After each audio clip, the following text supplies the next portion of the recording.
jeudi 5 février 2026.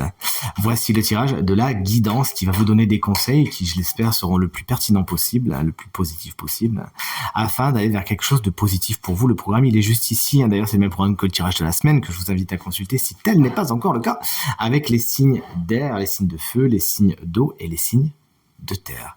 Signe d'air, on commence donc avec vous. Vous êtes les Gémeaux, Balance et Verseau. Qu'est-ce qu'on peut vous conseiller en cette belle journée? On découvre la carte ensemble. On vous conseille le 3 d'épée, chers amis, signe d'air. Il y a des douleurs qu'il s'agira d'accepter, d'accueillir, de ne pas faire comme si elles n'étaient pas là.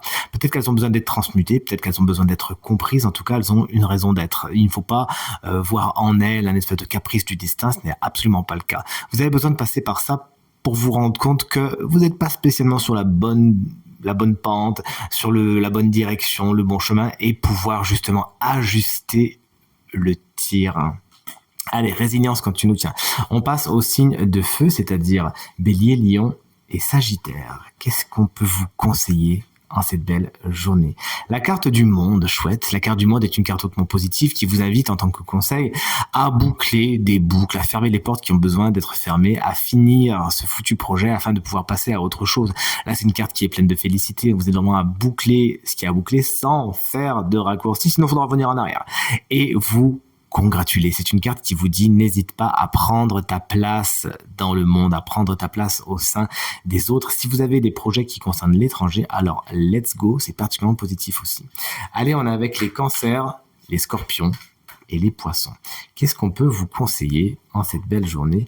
La carte du 3 de coupe. Qu'est-ce que vous voulez de mieux? Une carte hautement positive, elle aussi, qui insuffle beaucoup de joie. On vous invite à vous rapprocher de gens positifs, de gens joyeux, de gens qui sont légers, qui vont pas justement vous mettre de la charge mentale. Au revoir, ça, on n'en veut pas.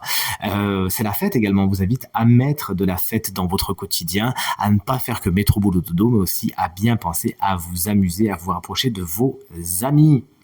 Ça va vous faire du bien. Et on termine avec les signes de terre, c'est-à-dire Taureau, Vierge et Capricorne. Qu'est-ce qu'on va vous conseiller?